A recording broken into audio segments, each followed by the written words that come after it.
Hello and welcome back to the channel. Today we return to Shotgun King the Final Checkmate to try to defeat rank 3. Let's dive in. Alright, for rank 3, our opponent gets one extra rook, and we're going to be using the Solomon because last time we tried to unlock the Victoria, but it didn't go quite as planned. If we do want to unlock it this time, we'll need 6+ fire range. Let's go ahead and dive in. Alright, we always start with the backstory, which is that we are a terrible king. This guy angrily waves his little finger at us. But in our twisted minds, we are presented with an incredible opportunity. We'll call it that. All right, floor number 1. I feel like I'm getting a little bit better at this game. Whether or not my feelings align with reality is a totally different conversation, but I do feel like I'm getting a little bit of practice in. We get these pawns. Let's go ahead and shoot from here. Nice, we clear both of those. Oh, the king intends to move. Let's step towards it. We get king to f2. Yes, come closer, dear king. I have a secret to tell you. You are going to want to hear it. Come here, I got a secret to tell you. Oh, we're put in check, but we can hit the king from here. Oh, ignore it, please. Nice. Of course, that was a lie. There was no secret, but we do clear floor number 1. Didn't grab any souls on the way. Maybe I should have done that to fill that slot at the very beginning. Anyways, our options now are Nightbane, which gives us +3 blade, and our opponent would get Succubus. Add 1 queen. Oh, no. We're not giving a queen out that early, especially when on floor 3 our opponent already gets a queen. Our other option is Courteous Jousting. Play an extra turn when you kill a knight, and fire arc -10 degrees. Ooh, that's pretty tempting. What does our opponent get? Trowel. Rook +4 HP. But flip card if there's no pawn on the board. Okay, the odds that there's not going to be a pawn on the board are very, very low. But we'll just have to watch out for rooks then. Let's go with this one.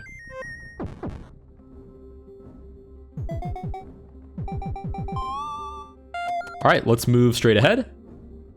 Nice. I mean, if anything, as long as there are pawns on the board, it'll be difficult for this rook to get out. It'd have to like run to the edge and then come and target us. But I feel like the AI on rank 3 isn't all that powerful. Okay, let's start clearing out some of these pieces. And wait a minute. Play an extra turn when you kill a knight. Okay, so if I kill this knight, I get an extra turn, don't I? Unfortunately, I have to move to reload. Oh, we're put in check immediately. Holy smokes. I guess I could kill this knight and grab an extra turn. Nice, that's our extra turn, and we do get the soul of the knight, but it's not worth anything right now when I can just move to g5 anyways. Let's move up to f4, target the king, who now has, 5 hearts left still. Let's clear out the bishop. Oh, whoa, back it up a little bit. You don't need to be that close to hear my secrets. Nice, and with that, we do clear floor number 2, and we reap the soul of the knight. Okay, let's take a look at this. Trowel, so it's the rook that is upgraded. Okay, our options are Bloodless Coup. Pawns can't attack you, but you flip the card if a pawn is killed. Oh, I kind of like that. Our opponent gets full plate armor. All pieces +1 HP. So they basically get stronger but slower. Okay. Our other option is Egotic Maelstrom. Every 10 turns +1 firepower. That's a lot of turns though. And our opponent gets Bodyguard. Knight +1 HP. King can't be killed if a knight is alive. Okay, we're definitely going with this one. So pawns can't attack us, but we flip the card if we do accidentally, nick off a pawn by accident. Okay, sweet. So we can move with great confidence that these pawns can't even touch us. Excuse me, coming through. Okay, that was kind of useless. I do need like an opening in the position. Okay, so this pawn intends to move, so I can use my knight soul to jump behind it.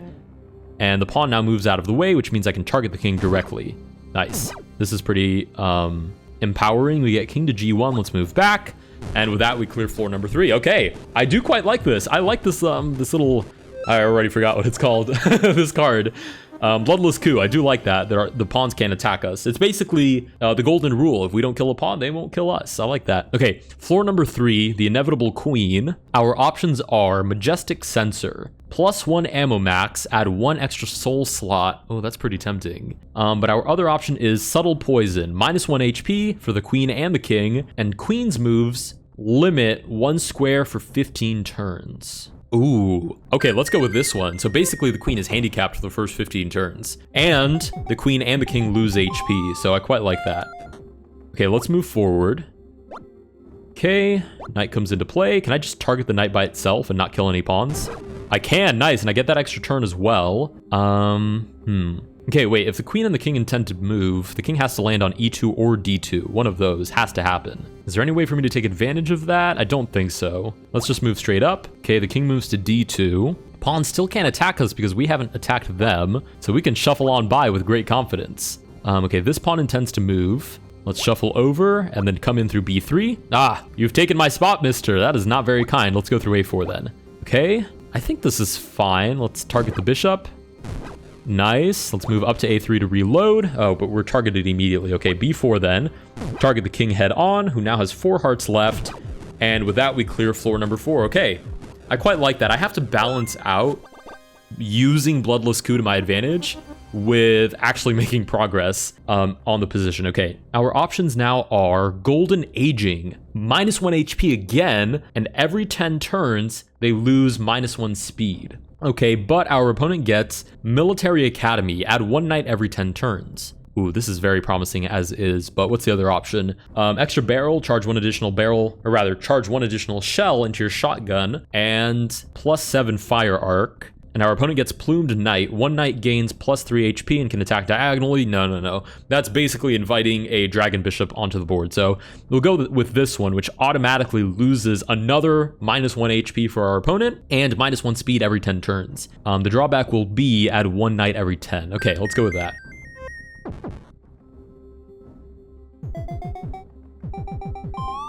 Okay, floor number 5. This is usually where I start losing the plot, so we'll do a little refresher. We have Courteous Jousting, play an extra turn when you kill a knight, fire arc -10 degrees. Bloodless Coup, pawns can attack you until you attack a pawn, or rather kill a pawn. Subtle Poison, -1 HP for the royalty, and Queen can't move more than 1 square for the first 15 turns, and then another -1 HP. Okay, I like this. This is very promising. So how much HP does he have right now? 7. The queen only has 4. Holy smokes, that is pretty bad. Okay, let's try to target just the knight, and we do get an extra turn for that. Let's move up to g4. And how do I actually get into the position? This is going to be a little bit tricky. Nobody wants to move? Come on, let's get some moves on the board. I guess I could just fire head on and just go for it. Let's try that. Let's just try firing head on. Okay, so pawns can't attack us, or rather can attack us now. Let us... Oh, we need to reload. Clear that pawn out of the way. I'm not afraid of you guys. I was just being nice before. Okay, the knight moves forward. We'll use our knight soul to move to d2 and target the king head on. 1 more shot should do it. And with that, we clear floor number 5. Okay, so that's a good example. It's going to be kind of tricky to balance Bloodless Coup, because yes, it's really good if there's a way in. But if there isn't a way in, I just end up losing a bunch of turns. And then stuff like Military Academy kicks in where our opponent starts adding knights. Okay, so what do we have here? Philanthropy, +2 grenades, -1 grenade damage, right click to throw a grenade. That's amusing, but our opponent gets Conclave, add 2 bishops after 15 turns. That's a little bit scary. The other option is Unfaithful Steed. Our move range increases by 1, but we flip the card if there's no knight on the board. Okay, knights are added every 10 turns, so I don't mind that. Our opponent would get Drag Queen, remove 1 bishop, add 1 queen after 10 turns. Let's go with the grenades. I'd just rather not throw more queens into the mix if I don't have to. Okay, so my understanding of the grenades is they bounce more depending on how far you throw them, so I would like to get at least decently close before I toss any. Plus, I don't have to be afraid of the pawns at the beginning. Okay, let's move up to f5. Ooh, the king steps forward like that? Can I toss a grenade on d1, or is that too risky? Oh, nice. Wait, what? Oh my god, it jumps off. Are you kidding me? I didn't know they could jump off the board. Can I drop it on d2? No, only 1 grenade per turn. Okay, let's move over to e5. Now can I drop it to d2? I can, and it detonates on e2. Oh, sweet. That was pretty good. 2 hearts of damage for everybody. Leaves the queen on 2, leaves the king on 5. Okay, let's move over, because I'd like to clear this pawn without clearing the e2 pawn, which will free the queen. So let's target these, target the king head on. Just need a quick little reload, and I think I can ignore everybody and just shoot straight at the king. Nice. Okay, with that, we clear floor number 6. We're actually making some pretty good progress here. I don't love the randomness of the grenades, but I understand why it's necessary so they're not overpowered. Okay, options are Ravenous Rats. When you kill a piece, a rat bites the nearest target for 1 damage. I do like that. And our opponent gets Divine Healing. Bishops get +1 HP. Bishops can heal nearby allies instead of moving. I don't love that in combination with this, I'll be honest. The other option is Blunderbuss, +2 firepower, fire arc +30. So it's basically turns us into a crazy shooter, basically. More powerful, but also more random. Our opponent would get Cardinal, remove 1 pawn, add 1 bishop, -1 ammo max. Okay, let's take a risk on these bishops. Hopefully the AI doesn't actively utilize that. All right, there's the healing bishop. Let's move up to e7, up to f6, and up to e5. Okay. I'm sorry, did that bishop just heal? Nothing? Nobody's taken any damage. Oh, they have, because of the -1 HP. How interesting. Okay. Ooh, I don't like that the queen is in front of the king. I'm gonna have to actually get through her. Or this pawn intends to move, so this king will either land on D1 or D2. So let's just make our way to this side of the board. Okay, it does land on D1. I can move straight ahead with no worries. I guess A4. Should probably get rid of this bishop sooner rather than later. Oh, I don't get the soul of a healing bishop. I just get a regular bishop. That's a little bit of a scam. That's a joke, obviously, but let's drop this on D1 and hopefully it doesn't kill a pawn by accident. Okay, it doesn't kill a pawn. It just damages them and only 1 grenade per turn. So I'll move up to A3 since none of these pieces intend to move anyways and drop another grenade on D1. Nice. With that, we actually get rid of the queen and the king is left on 2 HP, which is just not going to be enough. Nice. With that, we clear floor number 7. This is pretty good. This is promising. Ooh, I think this is a good card, isn't it? Oh, you guys corrected me on how to pronounce this. I can't remember if it's Despo or one of you said maybe I should pronounce the T. I'm confused. I don't remember. Anyways, this card would give us +2 firepower. Wait, +2 firepower. Oh no, firepower. Okay, that's not the same as fire range. Flip card if your king is not on the board's edge. Okay, so it's +2 firepower if we're on the edge of the board, and our opponent gets +1 HP for the queen and +2 HP for the king, which I don't like when that's been basically our greatest advantage. The other option is Caltrops, -1 speed on bleeding pieces, +10 chance to inflict bleed on moving enemies. Moving meaning the pieces like wiggling back and forth, not actually moving across the board. Bleeding pieces take an extra damage on hits. Ooh, but the secret air is so bad to deal with. That's basically like an extra king for my opponent. So let's go with this one. We'll give back some of the hearts, but we get extra firepower if we're on the edge of the board. So actually incentivizes us to move to the edge. Let's go to E7 and kind of hope the king moves this way. Okay, with the fact that these pawns have moved, it seems more likely now the king will move forward. Let's move to E5 since none of these pawns are a threat, and drop a grenade on D2. Oh, straight onto the king is beautiful. Oh, nice. -2. Let's shuffle over. Oh, and the bishop decides to heal, but only heals 1 heart. Let's drop the next one on E1. Hopefully it doesn't jump off the edge of the board. Nice, straight onto the king. That's what we like to see. Okay, now let's clear the way. Clear the way, start firing directly at the king if we can. We've now killed a pawn, so that's no longer safe. Up to B4. Please don't heal. No, don't do that. Don't do that. That's a bad idea. Don't heal your own pieces. Okay, let's move back and up to D4. Sweet, fire off some shots directly at the king, who only has 4 hearts. And with that, we clear floor number 8. Okay, this is promising. This is good.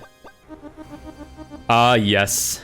Welcome gift, +4 firepower. Our opponent would get Last Guardian. After killing a pawn, promote another pawn if it's the last one. So only if it's the last one? That doesn't seem like it's going to happen ever. So let's go with welcome gift. +4 firepower, but only up until the point that we've reloaded our shotgun. So either we fire off 2 shots in one spot, or it's only for the first shot. I can't tell. Anyways, E7, F6. Healing their own pieces. Sure, we'll move to F5. Oh, everybody wants to move? So they're definitely going to jump forward. Let's drop a grenade on D2. Excellent. And I'll just wait out my opponent, to be honest. Let's just play E5. Nice. King moves up to D2. Let's drop another grenade on E2. Nice. That's a lot of damage. 1 heart left for the queen. 5 hearts left for the king. Let's start firing off some welcome shots. Nice. And with that, we flipped the card already. Okay. Fire off another shot at the king. Nice. Easy clearing of floor number 9. That felt pretty good. Still haven't used the soul of the bishop. I really just haven't had a reason to be honest. King's Mistress. Whoa, that's the first time I've seen that one. Okay, our options are Workshop. Every 8 turns, we produce 1 grenade and produce 2 ammos. Our opponent would get King's Mistress. Add 1 queen. Queen's moves are limited to 3 squares. Oh. The apostrophe comes after the S, so I'd assume that that applies for all the queens, which is quite promising. The other option is Taunting Hop. Jump +1, which means we can jump over a nearby piece without ending the turn. Jump damage +1. Okay. The opponent would get Court of the King. Add 2 knights, add 1 bishop, add 1 rook. Whoa, whoa, whoa, whoa, whoa. What are we doing here? Okay, let's add the queen and just remove her ability to move and start workshopping, I guess. What do we produce? Grenades and something else? We produce grenade and ammo. Okay, cool. Let's move forward and forward again. Okay, I guess I can just keep marching. Let's drop one on D2. Nice, directly on the king. That's what we like to see. I don't know if I should have waited to be a little bit closer to the king to do that. How much health does this have? 6. Yikes. Okay. Okay, let's shuffle up to E4. Of course, the bishop elects to heal everybody. And let's drop... Ooh, this is kind of risky because if it jumps too far over, it'll hit us. But I think I can drop one on D1. Ah, straight off the board. Okay, complete waste. Let's move... I don't want this run to end so early. Let's move back to E5 and see where people actually plan on moving. Okay, this pawn intends to move. Oh, I feel like I could bum rush the king, to be honest. Let's move over to D5. Okay, let's just give it a try. Bum rush the king. Workshop produces another grenade for us, so let's drop it on E2. Nice, and let's fire off a shot directly at the king. Sweet, with that, we clear floor number 10. We only get one more card slot. We still haven't used the soul of the bishop. I just, was there a point that I could have used it? I really don't know. Blunderbuss turns us into a raging lunatic, +2 firepower, but our fire arc increases by 30 degrees. Whereas our opponent gets tag team, where bishops and rooks can swap positions. That just sounds terrible. The other option is a piercing truth. Your pellets have a 30% chance to pierce through targets. I mean, I guess that means if like I hit a pawn, maybe I could hit the king behind it. But when I'm actually going for the king, that's not a great place to be. Plus, the opponent gets emergency call. Add 1 pawn the first time you hit a king. It gets +1 speed and promotes the nearest pawn. Let's go with this one. I like the sound of this. All right, floor number 11. Let's do a quick little recap of what we have going on here. Courteous Jousting, play an extra turn if you kill a knight, which reduces our fire arc. Bloodless Coup, pawns can attack you until they are killed, or until one is killed. Subtle Poison, which loses HP for the royalty, and limits the queen's move 1 square for 15 turns. Golden Aging loses more. Philanthropy, we get grenades. Ravenous Rats as well. Cornered, not gonna try to pronounce it. Welcome Gift, +4 firepower. On the first, basically the first shot, we're a workshop, and we have the Piercing Truth. Okay, let's move up to E7. Nobody wants to move? What, we're feeling shy? Let's move up to F6. Okay, now everybody wants to move. Gotcha. Let's move up to E5. And I'm willing to bet I can just straight shot the king, to be honest. Let's drop a grenade on E2. Nice. That promotes a queen. Let's straight shot directly through. There's a queen on E2, but it only has 1 health, which means I can fire off and hit the king right behind it. Oh, that was easy peasy. Thank you, Ravenous Rats, for coming in with the final shot there. Floor number 11 is cleared. Don't wave your angry fist at me like that. I will punish you for it. Okay, nice. I like that the final boss is humongous. I mean, it's super easy to hit. Okay, let's start by moving forward. And again, only pawns are intending to move, so this is good. The queen intends to move. Let's drop a grenade on C2. Don't drop it off the board. Okay, I guess it clears off the bishop a little bit. Let's move up to D5. The pawns are still not a threat. Let's drop another one on F2. Nice, I like the sound of that. How many hearts do you have anyways? 21, yeesh. Okay, let's start getting some shots. Keep shooting directly at the king, who only has 8 hearts left. Reload, and... Oh, come on, this has to be easy peasy. Surely easy peasy. Wait, how many hearts? 1 heart left? And I have to reload? Okay, but only pawns didn't intend to move, so we move back. You have to be a goner on this one. Nice.